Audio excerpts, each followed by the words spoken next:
Hi guys, welcome to let's learn biology. I am Suman Bharati और मैं आप लोग के साथ डिस्कस कर रही हूँ बायोलॉजी की सेकंड चैप्टर एनसीईआरटी की बायोलॉजिकल क्लासिफिकेशन। ओके, जो कि हमारा 11th क्लास का सेकंड चैप्टर है। ठीक है, तो ये हमारा सेकंड चैप्टर का 6th क्लास है। ठीक है, पिछले क्लास में मैंने फंगी के बारे में डिस्कस किया है। हम लोग फंगी आर.एच. विटेकर क्लासिफिकेशन के थर्ड मेंबर फंगी के बारे में देख रहे हैं। ठीक है, तो फंगी के इंट्रोडक्शन, फंगी में क्या क्या होते हैं, फंगी में रिप्रोडक्शन कैसे होते हैं, इन सभी चीज़ों को हम लोगों ने देख लिया है। अब हम लोग देख रहे थे फंगी को कितने वेरियस क्लासेस में बांटा गया है। तो फंगी को 4 क्लासेस में बांटा गया है।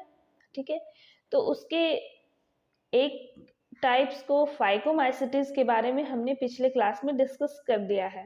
ठीक है, अब हम लोग उसकी आगे की क्लास को डिस्कस करेंगे, उसके आगे के टाइप्स को डिस्कस करेंगे। वो है हमारा सेकेंड क्लास है हमारा एस्कोमाइसिटीज। ठीक है, तो इस टॉपिक को स्टार्ट करने से पहले चैनल को सब्सक्राइब करें, शेयर करें, लाइक करें और उसे जितना ज़्यादा से ज़्यादा हो सके शेयर करने की कोशिश करें और एनर्जी बना के रखें। तो चलिए स्टार्ट करते हैं हम लोग एस्कोमाइसिटीज। ओके, तो इसके बारे में पढ़ते हैं। Ascomycetes commonly known as sac fungi, इसे हम लोग क्या कहते हैं? Sac fungi. इसे कॉमनली सैक फंगी बोला जाता है। ठीक है, and they are unicellular. Yeast example yeast saccharomyces और मल्टीसेलुलर एग्जाम्पल पेनिसिलियम।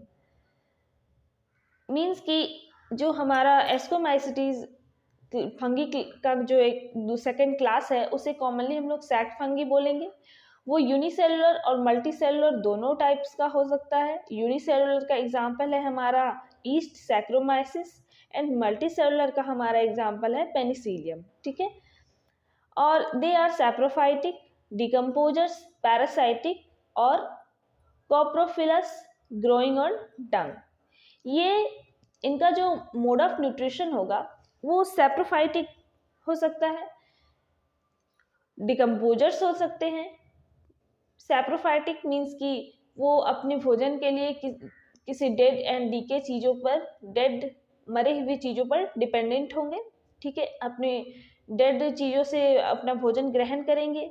डिकम्पोजर्स होंगे, दैट मीन्स कि वो जो सड़ी गली चीज़ों को सड़ी हुई चीज़ों को, मरी हुई चीज़ों को क्या गलाने का काम करेंगे, उसे डिकम्पोज करने का काम करेंगे। ठीक है, उसे नष्ट करने का काम करेंगे। थर्ड कि वो पैरासाइटिक भी हो सकते हैं। पैरासाइटिक की वो लिविंग थिंग्स से अपना भोजन को ग्रहण करेंगे। ठीक है, और कॉप्रोफिलस, कॉप्रोफिलस मीन्स ये डंग में भी ग्रो कर सकते हैं। डंग मीन्स गोबर, तो वो गोबर में भी ग्रो कर सकते हैं। ऐसे भी क्या है, एस्कोमाइसिटीज फंजाई पाए जाते हैं। ठीक है, इनका ये क्या होगा, मोड ऑफ न्यूट्रिशन होगा सैप्रोफाइटिक, डिकम्पोजर्स, पैरासाइटिक और कॉप्रोफिलस। ठीक है, अब आगे देखते हैं हम लोग। Mycelium is branched and septate. The asexual spores are conidia produced exogenously, जो produced होगा exogenously on the spatial mycelium called conidiospores. इनका जो ये माइसीलियम होगा वो ब्रांच्ड एंड सेप्टेट होगा। ठीक है, इनका माइसीलियम का कैरेक्टर जो होगा, मॉर्फोलॉजी जो होगी इनकी, वो ब्रांच्ड एंड सेप्टेट होगा। और इनका स्पेशल, इनका असेक्सुअल जो स्पोर्स होगा वो कोनिडिया के फॉर्म में होगा। Conidia produced exogenously on the special mycelium called conidiophores. इनका जो एस्कोमाइसिटीज का जो असेक्सुअल स्पोर्स होगा वो एक्सोजेनियसली कोनिडिया के ऊपर प्रोड्यूस्ड होगा स्पेशल माइसीलियम में, जिसे क्या कहेंगे हम लोग, कोनिडियोफोर्स। ठीक है, जो स्पोर फॉर्मेशन हो रहा है इनमें, असेक्सुअल स्पोर का फॉर्मेशन हो रहा है, उन्हें कोनिडियोफोर्स बोलेंगे। ठीक है, conidia on germination produced mycelium. Sexual spores are called ascospores, which are produced endogenously in sac-like asci. Singular is called ascus. ठीक है. Conidia on germination produced mycelium. जब कोनिडिया का जर्मिनेशन होगा मीन्स वो ग्रो करेगा तो वो फिर से क्या माइसेलियम का प्रोडक्शन करेगा. ठीक है. तो असेक्सुअल स्पोर्स जो है वो कोनिडिया के फॉर्म में होगा और उसे हम लोग क्या कहेंगे, कोनिडियोफोर्स. लेकिन अब सेक्सुअल स्पोर्स के बारे में हम लोग देखेंगे. सेक्सुअल स्पोर्स जो है हमारा एस्कोमाइसिटीज का वो एस्कोस्पोर्स के रूप में होगा. सेक्सुअल स्पोर्स को हम लोग क्या कहेंगे, एस्कोस्पोर्स. और ये एंडोजेनियसली प्रोड्यूस्ड होगा. मीन्स कि ये माइसीलियम के अंदर प्रोड्यूस्ड होगा एक सैक लाइक स्ट्रक्चर में. ठीक है. जिसे क्या कहेंगे हम लोग, एस्कस बोलेंगे. सिंगुलर हम लोग एक स्पोर्स को हम लोग एस्कस बोलेंगे. और जब समूह में या पूरे ग्रुप में जब ये एस्कस मीन्स की स्पोर्स पाए जाएंगे सेक्सुअल स्पोर्स, तो उसे हम लोग क्या कहेंगे, एस्कोस्पोर्स. तो इसमें हम लोग सेक्सुअल और असेक्सुअल स्पोर में क्या अंतर देखें. सेक्सुअल स्पोर्स जो है वो का जो नाम होगा वो कोनिडियोफोर्स होगा. ठीक है. और असेक्सुअल स्पोर का जो नाम होगा वो क्या होगा, एस्कोस्पोर्स होगा. असेक्सुअल स्पोर जो है हमारा वो एक्सोजीनियसली प्रोड्यूस्ड होगा और सेक्सुअल स्पोर जो है हमारा वो एंडोजीनियसली प्रोड्यूस्ड होगा. ठीक है. तो असेक्सुअल स्पोर जो है हमारा थर्ड पॉइंट में स्पेशल माइसीलियम के अंदर प्रोड्यूस्ड होगा और सेक्सुअल स्पोर जो है हमारा वो एक सैक लाइक स्ट्रक्चर में प्रोड्यूस्ड होगा. ठीक है. अब आगे देखिए. These asci are arranged in different types of fruiting bodies. This is called ascocarps. Means जो सेक्सुअल स्पोर में जो सैक लाइक स्ट्रक्चर एस्की के अंदर जो हमारा स्पोर्स का फॉर्मेशन होगा वो अरेंज्ड होगा एक different types of fruiting bodies. Fruiting bodies means एक बॉल टाइप का स्ट्रक्चर होगा, उसमें अरेंज होगा. उस फ्रूटिंग बॉडीज को हम लोग क्या कहेंगे, एस्कोकार्प्स. ठीक है. कुछ एग्जाम्पल्स है उसके एस्कोकार्प्स के, जैसे एस्परगिलस जो कि फिगर 2.5 में दिखाया गया है. एस्परगिलस ये देखिए बी, फिगर नंबर बी. ये क्या है, बॉल लाइक स्ट्रक्चर है इसमें. इसे कहते हैं फ्रूटिंग बॉडीज. ठीक है.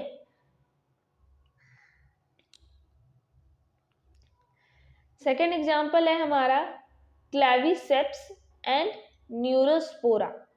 Neurospora is used extensively in biochemical and genetic work. Many members like morels and buffels are edible and are considered delicious. Neurospora जो है वो साइंटिफिक या बायोलॉजिकल यूज में लाया जाता है. फॉर एग्जांपल जैसे एंटीबायोटिक्स बनाने में, और भी बहुत सारे लेबोरेटरी में वर्क होते हैं जो कि फंजी के मदद से किए जाते हैं. ठीक है. और इनके कुछ एग्जांपल्स है जैसे मोरल्स एंड बफल्स जो कि एडिबल होते हैं, उन्हें खाया भी जा सकता है और वो बहुत डिलीशियस, बहुत स्वादिष्ट होते हैं. ठीक है. चलिए अब एस्कोमाइसिटीज हमारा हो गया.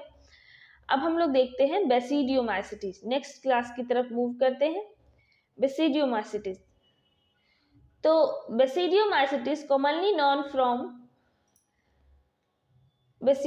बेसिडियोमाइसिट्स आर मशरूम. बेसिडियोमाइसिटीज को जो है कॉमनली हम लोग मशरूम या ब्रैक्ट फंगी और पफ बॉल के नाम से जानते हैं. बेसिडियोमाइसिटीज को कॉमनली मशरूम, ब्रैक्ट फंगी और पफ बॉल्स के नाम से जाना जाता है. ठीक है. They grow in soil on logs and tree stumps and living plants body as parasites. Example rust and smuts, ये जो है सॉइल में भी ग्रो करते हैं। लॉग्स, कुछ टूटी फूटी चीज़ों जैसे लकड़ियाँ हो गई या मरे हुए पौधे हो गए, मरे हुए जो पेड़ होते हैं, जो पेड़ गिर जाते हैं, उन सब पे भी ग्रो करती हैं। या फिर ट्रीज पे, जो लिविंग ट्रीज है उन पे भी ग्रो करते हैं। और लिविंग प्लांट्स पे, जैसे लिविंग प्लांट बॉडीज पे पैरासाइट के रूप में रहते हैं, उनसे भोजन ग्रहण करते हैं। एग्जाम्पल में है हमारा रस्ट या स्मट्स। रस्ट और स्मट्स के रूप में ये दिखाई पड़ते हैं लिविंग प्लांट्स में, ठीक है। The mycelium is branched and septate, इनका भी माइसेलियम क्या होगा, ब्रांच्ड होगा और सेप्टेट होगा। तो अब इसमें हम लोग रिप्रोडक्शन देखते हैं। The asexual spores are generally not found, but vegetative reproduction by fragmentation is common. Basidiomycetes में जो है वो असेक्सुअल रिप्रोडक्शन नहीं पाया जाएगा, ओनली क्या होगा, वेजिटेटिव रिप्रोडक्शन होगा, ठीक है, by with the help of क्या, फ्रेगमेंटेशन, ठीक है। इनमें असेक्सुअल रिप्रोडक्शन नहीं होगा बट वेजिटेटिव रिप्रोडक्शन होगा with the help of fragmentation. और सेक्स ऑर्गन जो है इनमें वो एब्सेंट होता है। The sex organ are absent but plasmogamy is brought about by fusion of two vegetative और somatic cells of different strains और जीनोटाइप्स। क्या होगा, इनमें जो असेक्सुअल स्पोर्स हैं वो नहीं पाए जाएंगे, इनमें स्पोर का फॉर्मेशन नहीं होगा, बट असेक्सुअल रिप्रोडक्शन जो है हमारा वो वेजिटेटिव मीन्स, यानी कि वेजिटेटिव मेथड के द्वारा फ्रेगमेंटेशन के थ्रू होगा, ठीक है।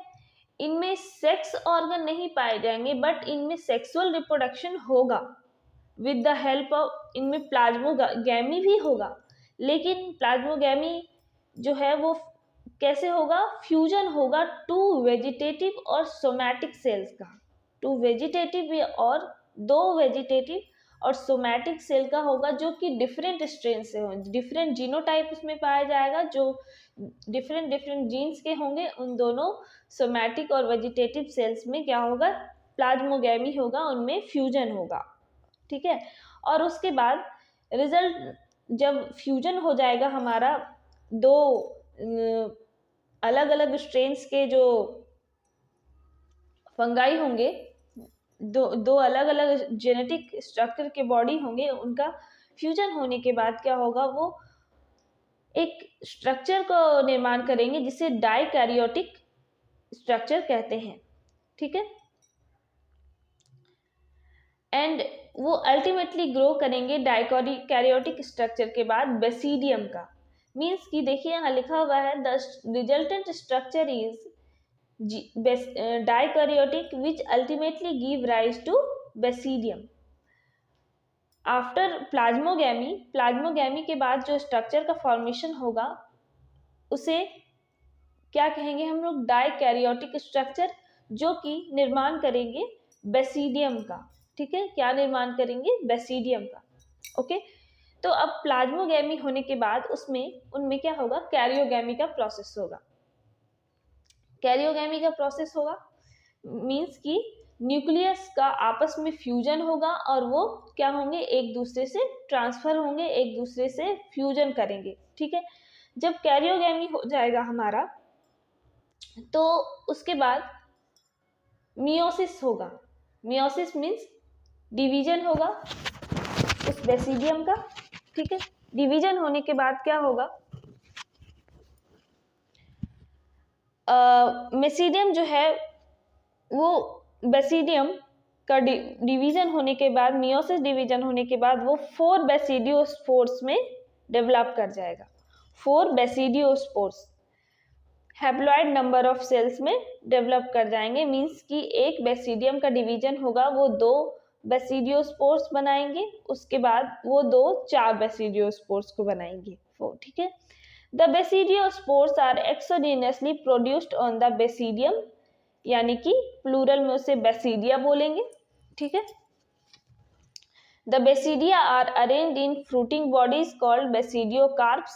Some common members are agaricus mushroom, astilago, smuts, and Paccinia is the rust fungus. That means यहाँ क्या लिखा हुआ है कि जो बेसिडियोस्पोर्स का फॉर्मेशन होगा वो एक्सोजेनियसली होगा और वो अरेंज्ड होंगे ऑन द बेसिडियम, एक बेसिडियम लाइक स्ट्रक्चर में। जो बेसिडियोस्पोर्स जो है वो एक सैक लाइक स्ट्रक्चर में अरेंज होंगे, जिसे क्या कहेंगे हम लोग, बेसिडियम। ठीक है, वो समूह में जब आ जाएंगे, बहुत सारे ग्रुप ऑफ बेसिडियम को क्या कहेंगे, बेसिडिया कहेंगे हम लोग। तो वो बेसिडिया जो है वो फ्रूटिंग बॉडीज या फ्रूटिंग बॉडीज मीन्स एक बॉल लाइक स्ट्रक्चर में क्या है वो अरेंज होंगे, जिसे क्या कहेंगे हम लोग, बेसिडियोकार्प्स। ओके, बेसिडियोकार्प्स कहेंगे। तो इसके कुछ एग्जांपल्स है, मशरूम, अस्टिलेगो जो स्मट के रूप में पाए जाएंगे, पसीनिया वीट फंगस होंगे जो रस्ट के रूप में पाए जाएंगे, मशरूम जिन्हें हम लोग खाते हैं, एग्रिकस फॉर एग्जांपल। इसका फिगर दिया हुआ है यहाँ पे, देखिए, ये देखिए, इसे हम लोग खाते भी हैं सॉरी। ठीक है, अब हम लोग चलते हैं अगले क्लास की तरफ। ये है हमारा ड्यूटेरोमाइसीटीज, ये लास्ट है। तो ड्यूटेरोमाइसीटीज को इम्परफेक्ट फंगी भी कहा जाता है। क्यों कहा जाता है? क्योंकि इनमें असेक्सुअल और वेजिटेटिव फेज जो है,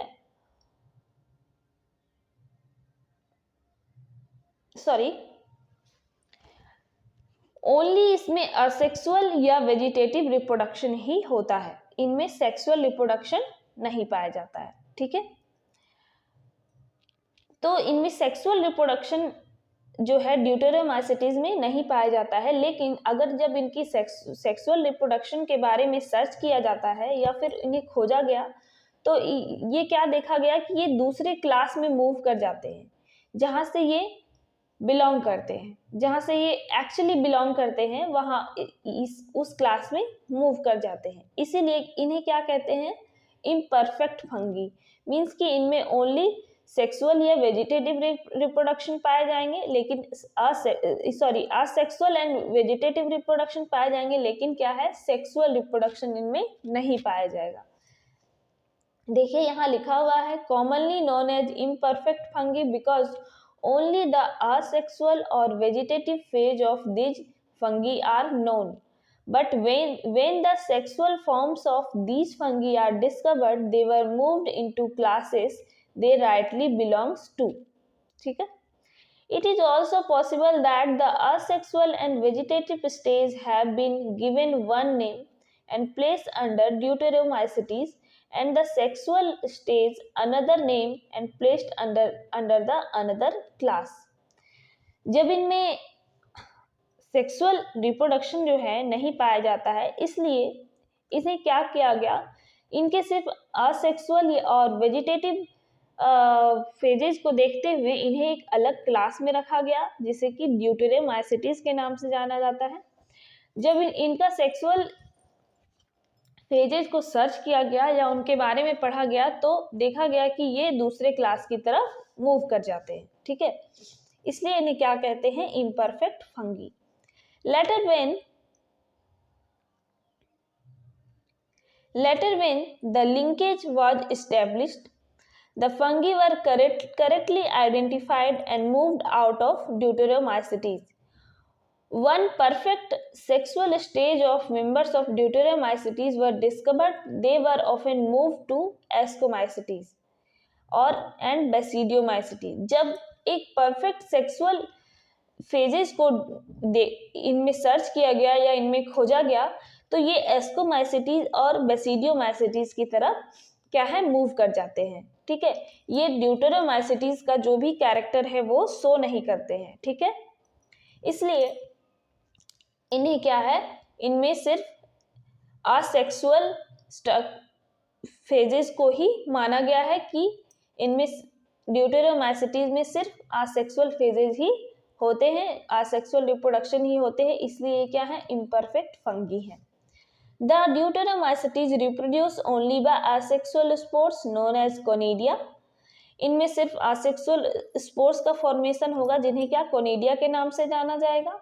the mycelium is septate and branched, some members are saprophytes और parasites, which a large number of them are decomposers of litters and helps in mineral cycling. Some examples are Alternaria, Calectrocum, Colectricum and Trichoderma. ठीक है, इनमें जो है asexual spores conidia के form में पाया जाएगा। इनका माइसेलियम ब्रांच्ड और सेप्टेट होगा। ठीक है, और कुछ मेंबर्स जो हैं इनके ड्यूटेरोमाइसिटीज के, उनका मोड ऑफ न्यूट्रिशन सैप्रोफाइट्स होगा या फिर पैरासाइट्स की तरह भी हो सकता है। बट इनका जो लार्ज मेंबर्स है, लार्ज मेंबर ऑफ ग्रुप है, वो डिकम्पोजर का काम करेंगे। वो डिकम्पोजर का काम करेंगे, जो कि इनका यूज किया जाता है मिनरल साइक्लिंग में। इनका यूज फैक्ट्रीज में किया जाता है मिनरल्स का साइक्लिंग करने में, उन्हें फिल्टरेशन करने में। तो इनका large number of group deuteromycetes का जो है वो क्या है, डिकम्पोजर्स होंगे। लेकिन सम मेंबर्स जो है सैप्रोफाइटिक या पैरासाइटिक भी हो सकते हैं। तो इनका कुछ एग्जाम्पल्स है, हम लोग देख लेते हैं। तो हमारे एग्जाम्पल्स है अल्टरनेरिया, कैलेक्ट्रोटिकम एंड ट्राइकोडर्मा। ठीक है, तो आज हमारा ये क्लास यहीं पे ख़त्म होता है। कल के क्लास में हम प्लांटी के बारे में डिस्कस करेंगे, एनिमेलिया के बारे में डिस्कस करेंगे और कुछ वायरसेस के बारे में भी डिस्कस करेंगे। ठीक है, आई होप कि आप लोगों को ये क्लास अच्छा लगा हो। तो प्लीज़ इसे लाइक करें, शेयर करें, सब्सक्राइब करें इस चैनल को।